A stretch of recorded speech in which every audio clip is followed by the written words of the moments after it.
properly. What do you say, Ben? Yeah, let's do it. Here we go. Guys, this is another Sunday Satoshi Live with Colby Noe and my regular guest, Ben LeNeave, Bitcoin Ben. Say what's up to the folks. How we doing, everybody?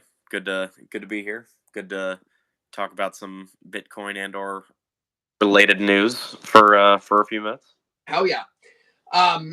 So, in order to start off properly, we have a little ritual, and that is to first of all, we're getting started at. It's not 5:55 British time or 12:55 Eastern Standard Time, but rather we're getting started at block number 775,188. That's when we're getting started, and we're getting started a little late. I'm not sure if anybody's tuned in live yet, but probably most people are gonna maybe catch this as a replay. Just simply because we're just getting started. This is technically, I think we're going to call this episode number 1. And we'll just get better as we do more of these.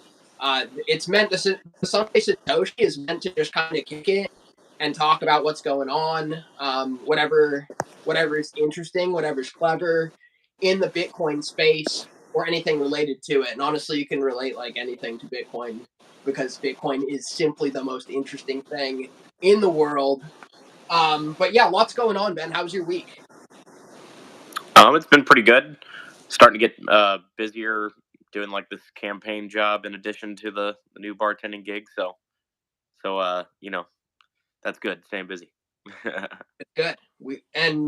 So you just got started with that? Yeah, last night actually went to some kind of pretty cool dinner and heard candidates and nominees kind of talk and give speeches, and it was funny hearing some Republicans throw shade at other people that were currently holding office that were also there, raising their eyebrows and eating their food and stuff. So as you do, yeah. That was funny. Objecting to this and that. Hear ye. Right. Well, that's cool. And another thing to get started properly is let's go ahead and grab a beverage. Let's grab a beverage. What are you drinking on? I got some good old black coffee in the O'Shea's mug. Love that. I've got a well, you're sipping without me, bro. Simultaneous sip. Let's do our little Satoshi simultaneous sip to get started. Cheers. Cheers. So it's almost 6 o'clock here in the UK, so it's appropriate. Ben's drinking coffee, and it's appropriate for me to have a carbonated alcoholic beverage as such. So we do have a special guest also, and so stay tuned, because we have a special guest. We might even do a giveaway, possibly. So special, Ben, I don't even think that you know about the super special guest. If you do, don't spoil it. I don't. Okay, cool. I was about to start guessing, but I guess I'll just wait. Well. Yeah. So anyway, dude, you mentioned politics. Ben's doing, for context, Ben's doing some political work in the bluegrass state of Kentucky. Wonderful state. Mm-hmm. And the state where coal keeps the lights on, as such. Right. And I wanted to mention, politically speaking, you know me, Ben. I have been very interested in politics, but I've actually become less and less interested. Mm-hmm. And as I've become less interested in politics, I've become more interested in Bitcoin. There may be a correlation there, but I wouldn't say I'm a single issue voter, but I do feel like one issue really stands out. I wouldn't say it's the only issue. I wouldn't say Bitcoin's the only issue. Yeah, we got to start the Bitcoin voting block. Well, you could make that argument, right? You could be like, look, there's the red party, the blue party. Really, they're kind of just one party. The orange party will eat them all. Well, and that's where I was going with it, right? That's kind of where I was going with it, because Bitcoin is it's above politics insofar as, like, they say politics is downstream from culture, and I would say Bitcoin is like it is culture in many ways, and it's becoming more and more so as people learn more about Bitcoin, as people understand what Bitcoin is, and so yeah, like, Bitcoin fixes this, and I think that I think politics is irreconcilable insofar as I don't really believe in, like, that there is a political solution to our problems. Like, it's Right. just math in a sense, and one of the biggest problems we have is debt, and, like, anyone who has passed middle school math should be able to realize that, like, our financial problems, let alone all of our other problems, but our financial problems alone simply, like, cannot be solved by central banking and so on. Right. We need some sort of great reset. Say again? I said we need some sort of great reset. Well, I mean, That's, that's the thing. Like, we're talking about inevitabilities, right? So, like, people like Klaus um, are planning accordingly because they're not idiots. They may be, they may be they may be a lot of things, but right. don't underestimate these people. Like, these people are opportunists, and these people uh, are clever. They're not idiots. Right. So They know that something has to change at some point, and they want to be the ones to cater and curate that change. yeah, they want to use everything to their advantage, and hmm so, like, the fiat system, it breeds a lot of uh, corruption. It breeds a lot of. I mean, the thing is like, central banking itself. It's interesting. Like, let's talk a little bit about politics. I don't want to just focus on politics. I want to. I was gonna say that could be a good segue into one of these articles in a minute. Which one? The UK regulation? Politics and regulation all together in a sense. Certainly. So, like, one thing I wanted to point out is, like, if you look at politics, right, whether you're talking about the Democrats or Republicans in the United States, I mean, similarly, this applies to kind of everywhere, but, like, there's no serious conversation uh, with regard to central banking. Like, neither party has an issue with the central bank, really. Like, Right. Republicans want to spend less, kinda, um, They but act like it sometimes. yeah, but, like only, like, Ron Paul and, like, Thomas Massey, or, like, like only some of these, like, libertarian, like, fringe kind of candidates are even talking about central banking. So it's not a core, like, issue. Yeah, I feel like Trump might have mentioned it once in 2016 before he was president. Well, Trump was very But he uh, was a big spender. he was very pro low interest rates and quantitative easing. hmm So yeah. Anyways, I digress. Let's eventually get to the articles. What else though? Because, like, I wanted to just kind of chat for a few minutes. What else is going on in politics or in life in general? I thought it'd be cool if we had a segment where it was like the clown world segment, where, like, we pointed out something super stupid going on in the fiat realm.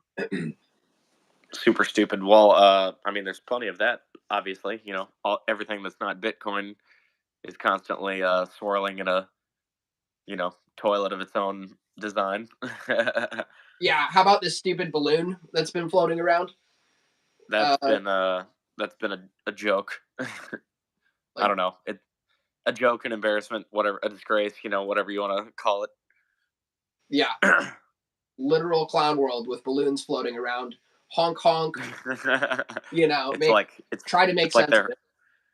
it's like they're trying to acknowledge the clown world, or they're just floating over honking at us. I didn't even think about the connection, balloon clown world. That's funny. Yeah. I mean, this is why I become kind of this. I guess I don't know if discouraged is the right word, but I've just dissented from politics, because it's like, do you really think that we're gonna turn this ship around? Like these problems are largely caused by. Everybody knows politics is about money, right? Mm-hmm. Everybody knows politics is about money, but why aren't we talking about the money? Right? Right. It's kind of a core centerpiece to the issue. But what are you gonna do? I think, and this is I put out a short on YouTube about how we're not going back to gold. I was talking with my friend Michael Schiff, who runs the fastest growing marketing agency in Miami. We used to work together at Grant's office. And is he related to the Peter and them? No, it's Schiff, not Shill, or it's Shill, not Schiff. Oh, okay, I gotcha. I think you said Schiff. Yeah. So, yeah, just we're not going back to gold. So we need to there needs to be a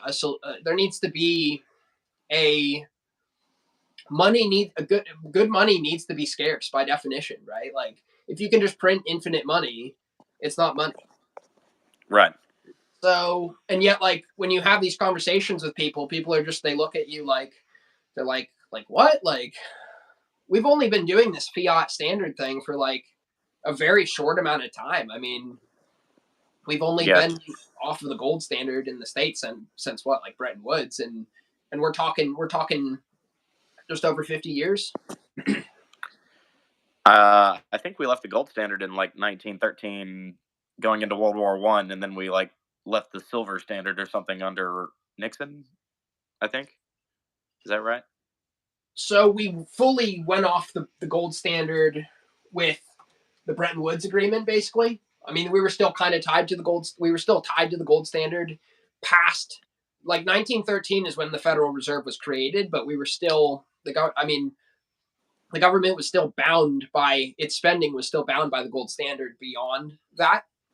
Uh-huh. And so let's see, when did Bretton Woods? Was Bretton Woods under Nixon? And we are talking just about the U.S. I believe so. I don't want to talk out of some other orifice, but I want to make sure. So that was, let's see, 1944 was Bretton Woods. And let's see, in 71, the United States terminated convertibility of the U.S. dollar to gold, effectively bringing the Bretton Woods to an end. Oh, okay. So Bretton Woods ended 1971, and that's when you could no longer convert dollars for gold. Right. So, and I do believe that was under Nixon. Right. Yeah, that sounds about right timing. I think you are correct. So, silver standard was a British thing, I guess. The pound? Hence the pound sterling, yeah. Yeah. So, little central bank policy segment. So last Wednesday, Federal Reserve hiked another 25 basis points on their federal funds rate. The ECB and the Bank of England hiked 50 bips. So banks still hiking rates, pretending that they're not going to print more money, and yet everyone is waiting for a pivot. Everybody knows that they are eventually going to start easing and lowering rates. Mm-hmm. So you mentioned Peter Schiff earlier. I used to listen to Peter Schiff all the time, and and he raises some really good points. He loves to troll us Bitcoiners very effectively. Yeah.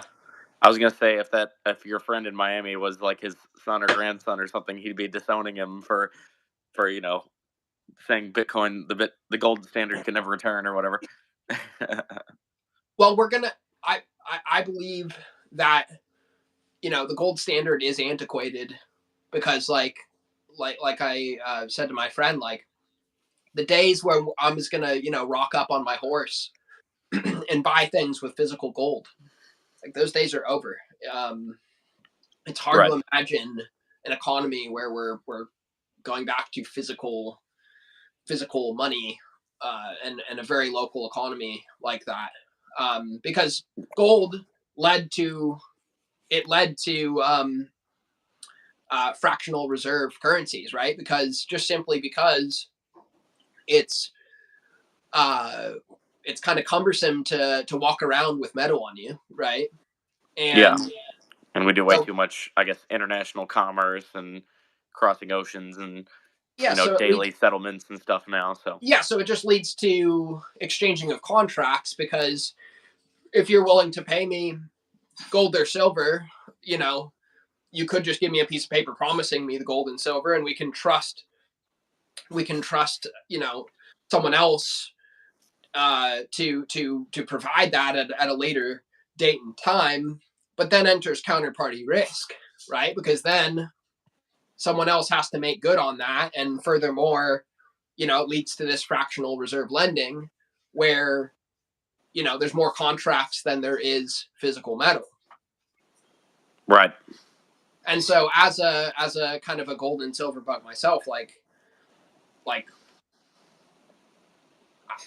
I definitely see and I see the value that metal has provided for sure. But the fact is like it is in superior money in the internet age. When we do need final settlement, we need final settlement, and we need to have a money without counterparty risk. Mm-hmm. But like we also have the internet, and we need to exchange digitally. So we need a digital gold. And like this is the thing. I think up until 2008 and 2009, we didn't have a solution for digital gold, but now we do with Bitcoin. So Right. that's how I see it. And it was the moment when I started to see. It was the moment that I realized that we, for the first time in human history, there is true digital scarcity, just like there's true physical scarcity with gold. That's when I became a Bitcoiner, is exactly that moment. Yeah. Cool. Well, that makes sense. That must mean you like understand money or something crazy. To some, at least on some, fundamental basic sense.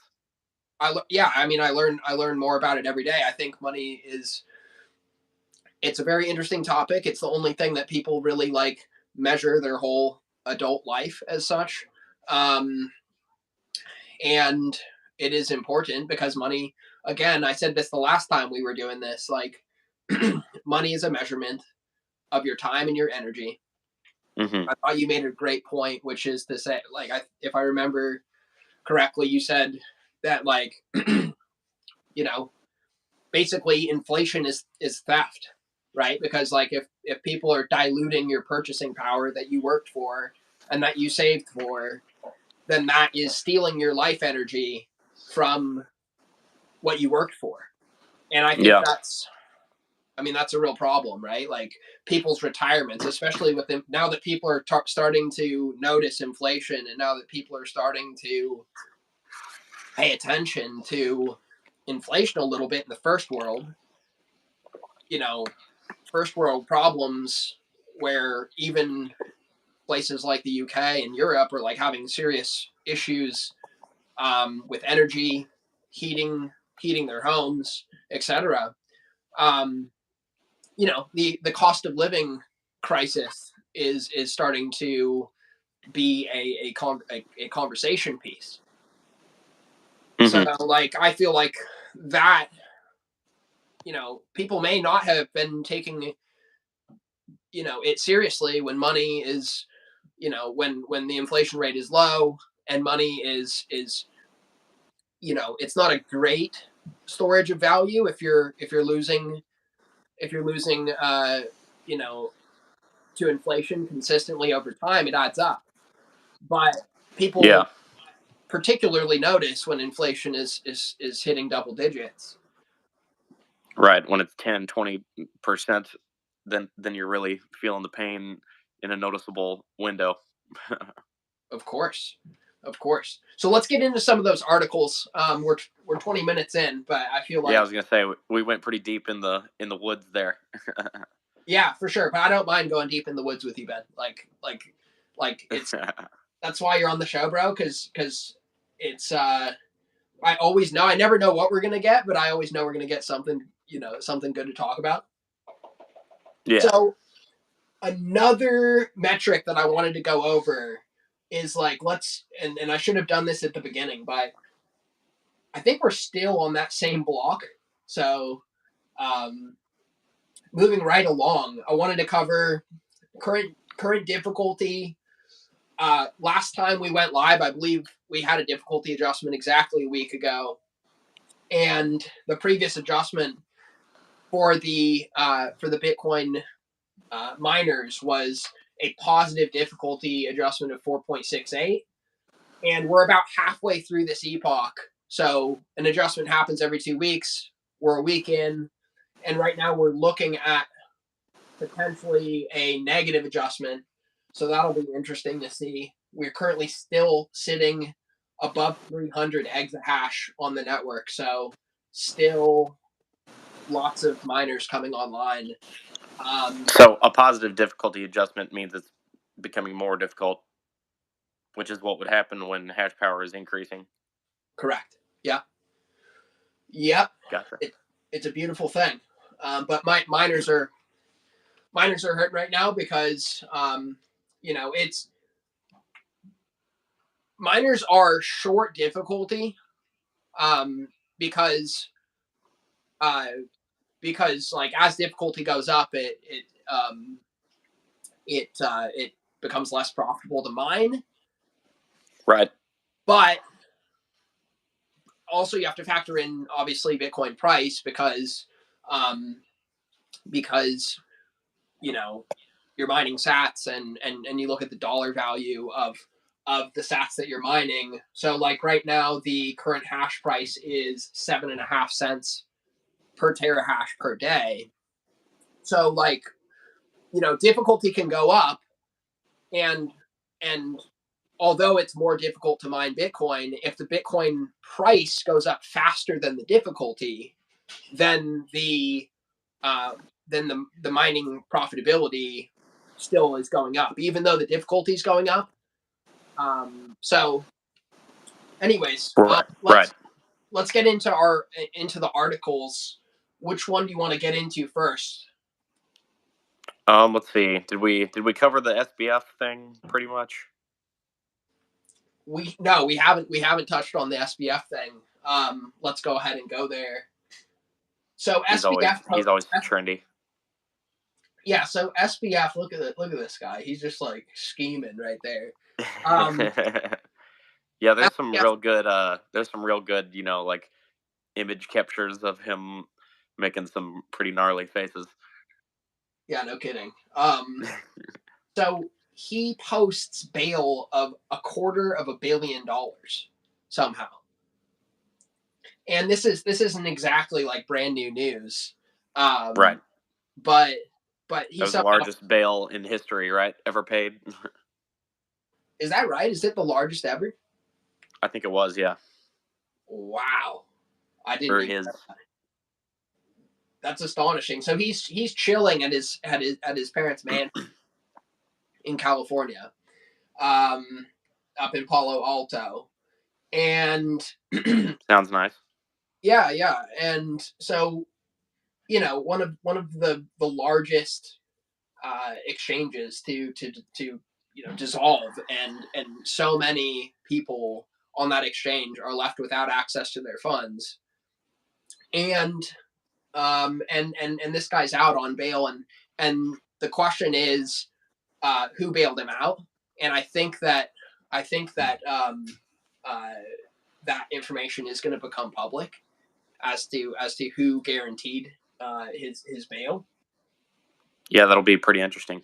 Yeah, and what I thought was interesting is how he apparently had, $100,000 to his name, supposedly. That's what he said, anyways. When after the exchange had gone down, he said he had $100,000 left in his account, and yet he's somehow able to make this massive bail. But we know he's politically connected. We know he's got friends in high places. So that's a very interesting story of, like, how did this guy make the bail? Obviously, it's interesting who put that money up. If you look at, like, Ghislaine Maxwell, for example, her guarantors were not made public. And the argument is, well, that was a more dangerous case, and so you have to keep that information private. What do you mean her guarantors? Like, did she post bail at some point as well? So I let me find out, because I want to, again, I don't want to give talk out the wrong orifice. Yeah, exactly. Did she make bail? Because it was either who was paying for her legal fees, or whether or not she made bail. Denied bail. But yeah, anyways, back to SBF. Like, he's kicking it in California playing video games, and also he's using Ben. I lost Ben. Are you with me? Yeah, I'm here. It glitched for like 2 seconds. So he's also been using the encrypted app Signal to contact former colleagues at FTX, and the prosecutor wanted his bail conditions tightened so that he's not allowed to use Signal or other encrypted messaging apps, etc. But other people have been denied bail for much lesser charges. Right. And here he is, potentially tampering with witnesses and using Signal and whatnot. Like, honestly, why is this guy even out? It's right. Really kind of concerning. Pretty sus. Pretty sus indeed. So what are you going to do about that? It's unbelievable, really. Yeah.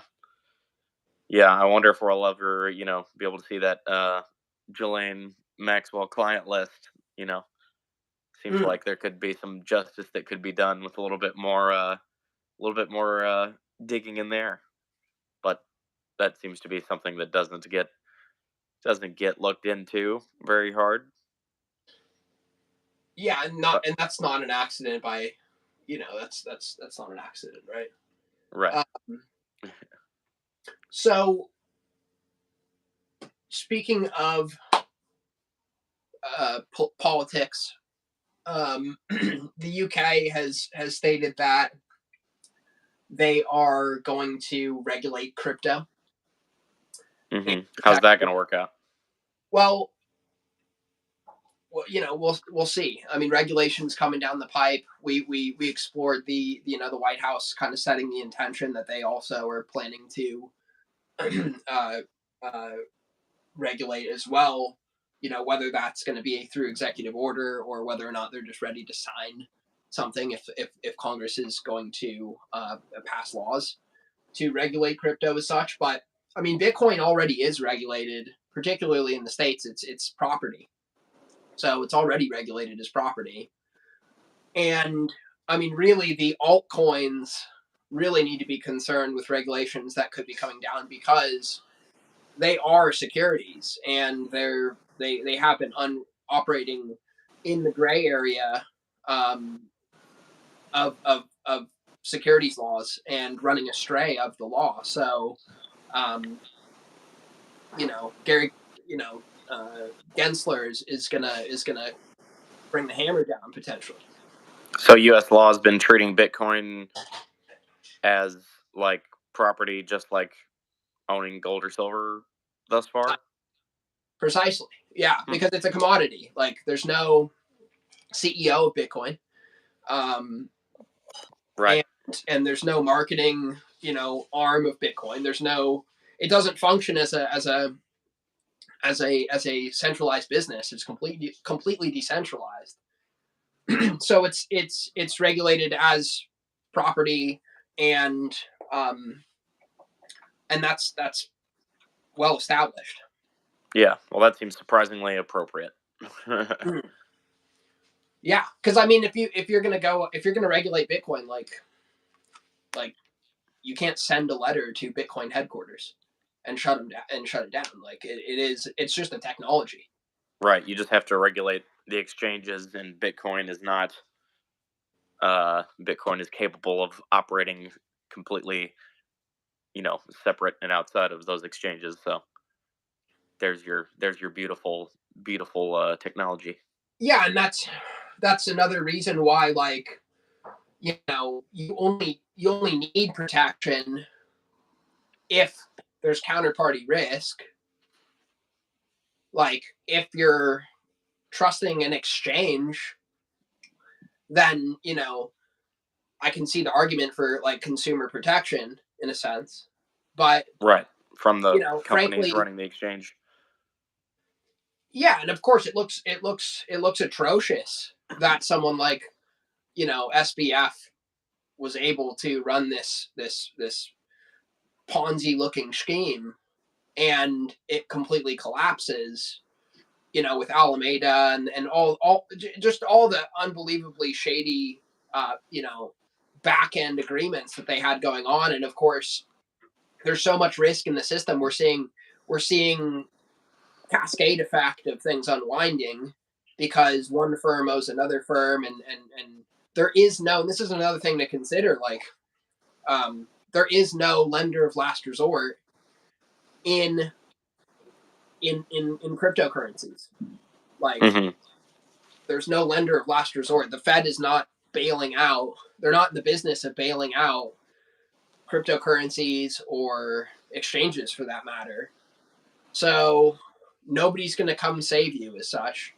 And so that's why it's really important to learn about Bitcoin in particular, because Bitcoin is a bearer asset. It's like gold in that you can take possession of it. And then once you take possession of it, you can't blame someone else if you lose it. Right.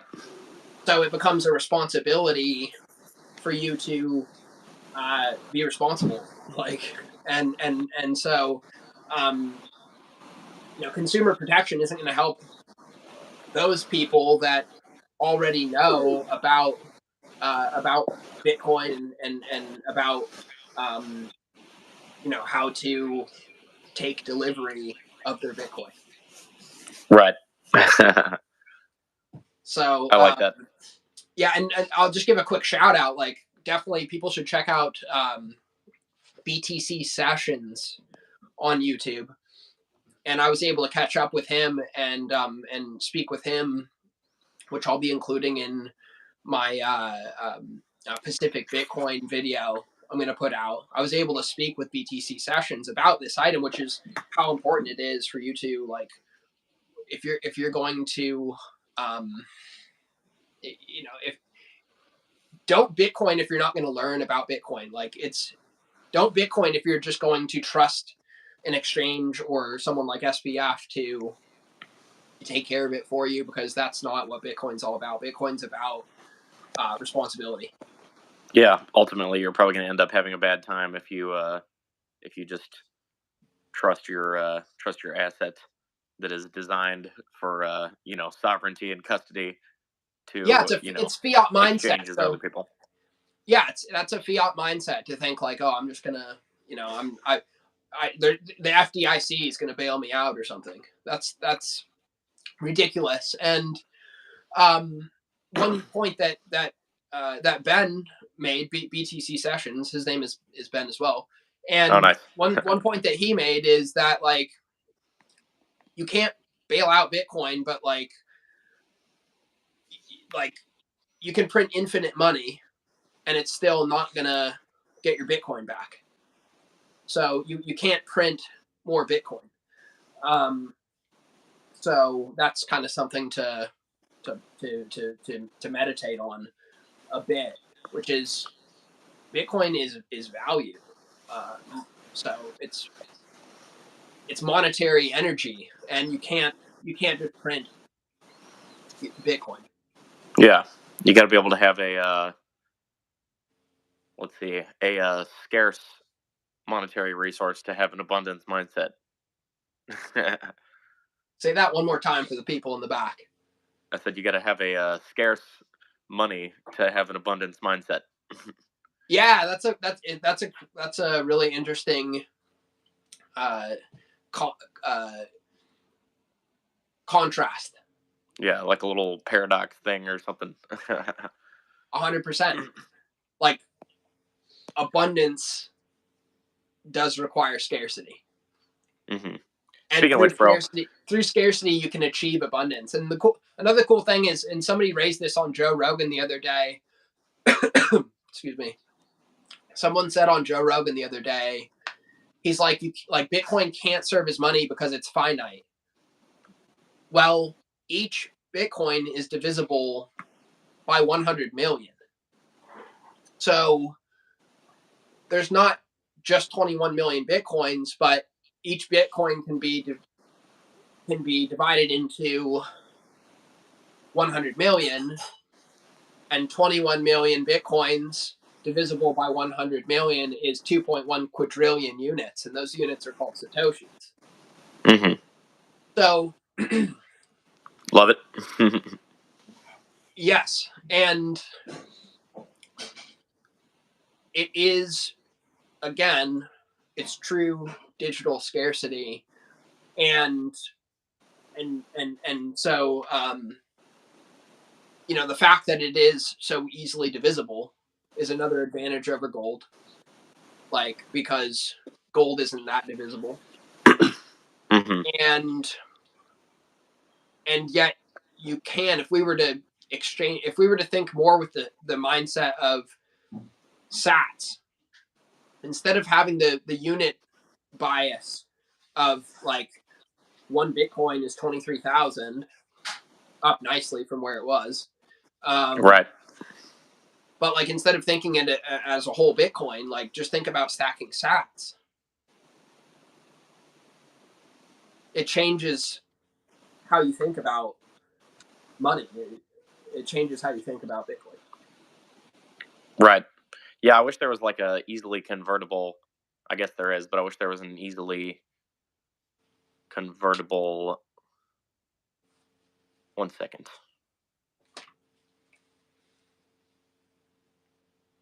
Well, so you could know like how many sats you can get for. Yeah, or like how many sats you have at any point in time. Well, there is. So like, if you've got, let's say, if you've got 0.015 Bitcoin. Yeah, I guess it's just some quick maths, of course. Yeah, it's quick maths. 1% of a Bitcoin is 1 million sats. Mm-hmm. Hey, bro. I actually need to hop off here in a second for a work call. How long? They're actually starting it up right now. Cool, bro. But say hi to my say hi to my mom real quick. Oh, okay. Didn't realize your mom was over there. She's the special guest. Hey, Miss McClellan. Good to see you.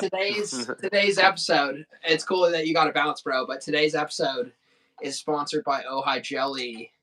Nice. Yeah, I saw those sitting over there on the desk. I was about to call them out a minute ago. Got a Bitcoin sticker on the lid.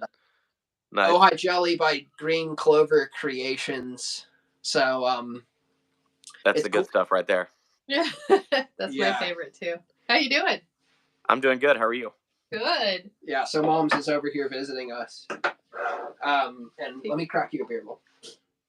So yeah, if you got to bounce, it's cool. Susie will take over from where we left off. No, she won't. Right on. All right. Well, it was good talking to you, bro, and look forward to speaking to you next week and maybe before then. Sounds good, dude. I appreciate it. No problem. Y'all have a good night. Ciao. Bye, Ben. Bye-bye. I have to go check my potatoes. Mom, don't try to run up out of here. So I'm just going to brag on your product real quick. So Ojai Jelly, I appreciate anybody who's tuned in. I was going to talk about the ordinals situation, but perhaps we'll leave that to next week. I need to do some more research on that anyways. But Ojai Jelly, it's my mom's product, and it's awesome. Habanero jelly, habanero apricot jam. Here's the habanero jelly. And she does a jalapeno jelly as well.